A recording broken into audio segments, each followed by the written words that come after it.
I was like, my. What links we will go to as companies out there to continue to deliver the message. That's right. Continue to deliver the agenda. And nobody fits that agenda better than Paige Bueckers. My goodness. She checks all kinds of boxes, including the Yukon Mafia box. Oh, yeah. You're in. Want to know? There's all kinds of reasons in one video why. Unprecedented off-court impact on the WNBA. The headline screamed it, but the truth tells a very different story. This wasn't an organic rise or a natural surge in popularity. It was a carefully manufactured narrative, a blatant attempt to force an agenda onto a league desperate for relevance. The so-called unprecedented impact of Paige Bueckers isn't being earned, it's being pushed, despite overwhelming evidence that the hype is largely an illusion. This was never just about skill or star power. It's about checking the right boxes and delivering a message the WNBA's leadership is determined to promote, regardless of who actually draws eyeballs and truly moves a needle.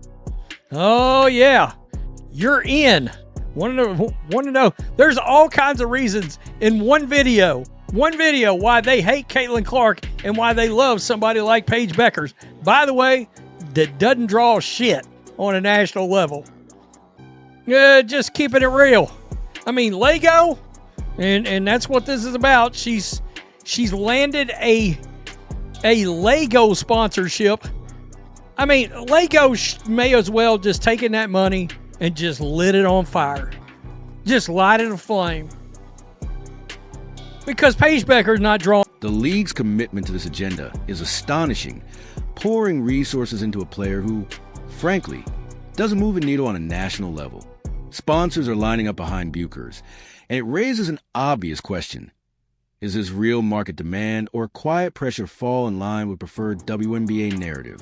The push feels forced, a transparent attempt to elevate a select few, even as the numbers tell a very different story about who actually captivates the national audience.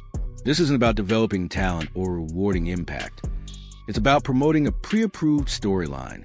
Lego may as well just taken that money and just lit it on fire. Just light it aflame. Because Paige Bueckers not drawing anybody to buy Legos except for a very, very, very, very small portion of basketball fans, if you want to call them that. The fans, let's keep it real, the fans, the old WNBA guard, really wants there to only be. And they damn sure don't want somebody like me bringing this stuff up. Nah. I mean, seriously, of course I am. Take the new Lego sponsorship as a prime example. It feels less like a smart investment and more like money being set on fire. Paige Bueckers isn't bringing in waves of new consumers eager to buy Lego sets beyond a small slice of existing basketball fans. This isn't a savvy business move. It's a promotional gamble built on the false assumption of massive, widespread appeal. The WNBA is betting heavily on a player who simply doesn't command national attention, and more people are beginning to see through the smoke and mirrors. Okay, let me stop right there. That's a lie. Unprecedented to who? You've seen how many sponsorships Caitlin Clark's got? Did you see that Nike ad? From anywhere? Last I checked, 50 million people. Come on. Stop it. Stop it. In fact, I don't know that I can handle much more of this BS. The marketability that has continued to be a major factor in Bueckers' professional career as well is, of course, her Yukon ties up there.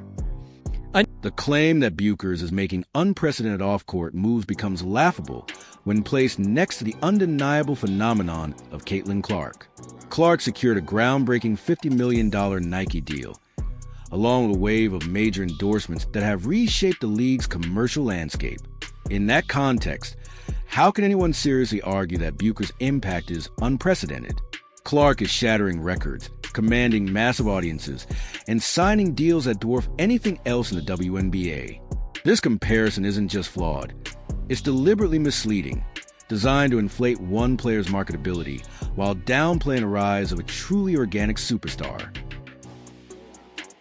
Let's look at this, folks. Dallas Wing attendance, 7,273. Caitlin Clark is drawing 20,000 people. Paige Bueckers, her games did not get moved to American Airlines Arena where the Mavs play. Guess whose games did? If you said Caitlin Clark, you got that shit right. Don't let these people blow smoke up your asses, folks. Look at this. A key game against the Fever featuring Bueckers. The WNBA's old guard clearly has a preferred image and a tightly controlled agenda they're determined to push. Anyone who challenges that or points out inconvenient truths is met with resistance.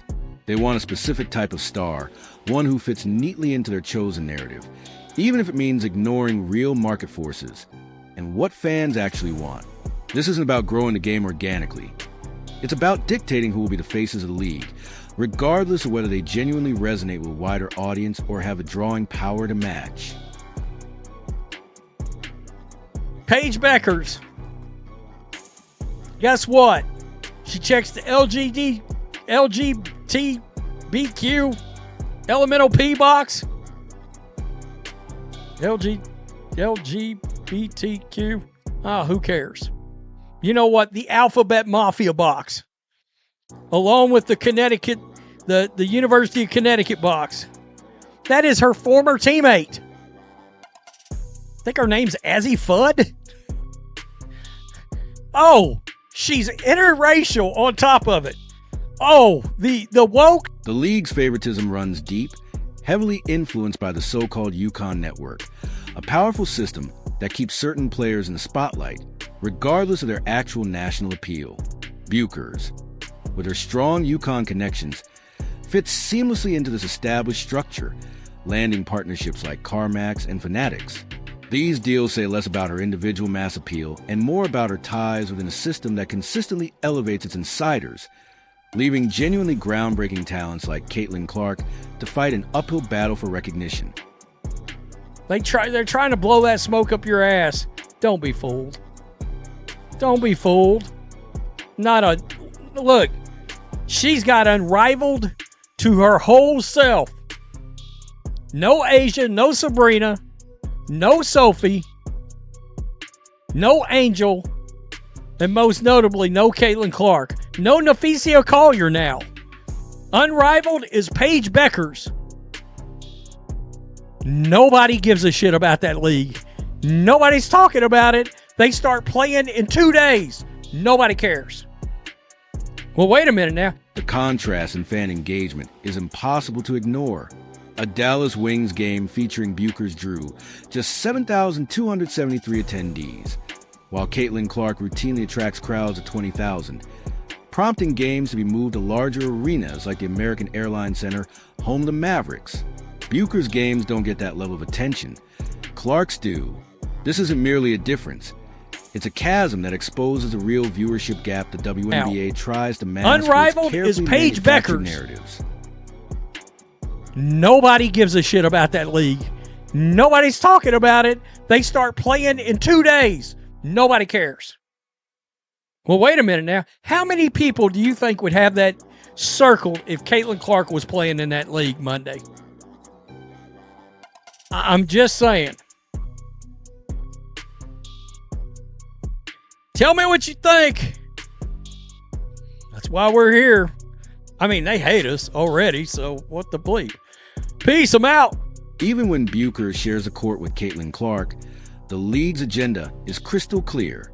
A game featuring both drew 2.1 million viewers on ABC, while a Wings game without Clark managed only 1.14 million, a figure the WNBA spun as strong local interest.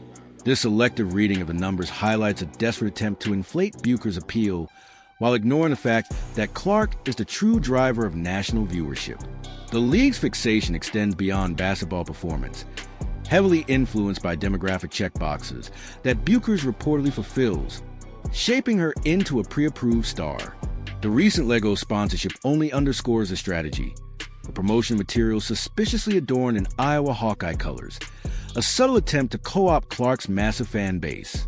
The claim of Bueckers' unprecedented off-court impact is insulting any fan who follows the sport, a manufactured narrative that the numbers, attendance figures, and genuine interest consistently contradict. Even on the court, questionable physical tactics, clotheslines, bionic elbows, seem targeted at diminishing Clark, suggesting the agenda is influencing the game itself. Without Clark, the WNBA generates little national buzz. The league's attempt to market other players as unrivaled fall flat. Bueckers' supposed dominance collapses under scrutiny. With no one else, no Sabrina, Sophie Angel, or Asian player matching Clark's impact. The league's obsession with curating its preferred image over embracing authentic star power alienates fans, undermines organic growth, and fosters resentment. Commentators and viewers pointing out these discrepancies are dismissed, while the league clings to an outdated vision, resisting the emergence of transcendent talent like Clark. The fraud lies not with Bueckers herself, but in the dishonest narrative that elevates her beyond what the data and real engagement support. The WNBA continues to push a manufactured reality, but the numbers don't lie. Empty seats, dwindling viewership without Clark, and transparent favoritism reveal a league struggling to reconcile ideology with the truth. Fans see it, and the commissioner's quiet frustration reflects it. It's time for the WNBA to embrace authenticity, elevate talent based on genuine impact, and stop forcing narratives that the audience clearly rejects.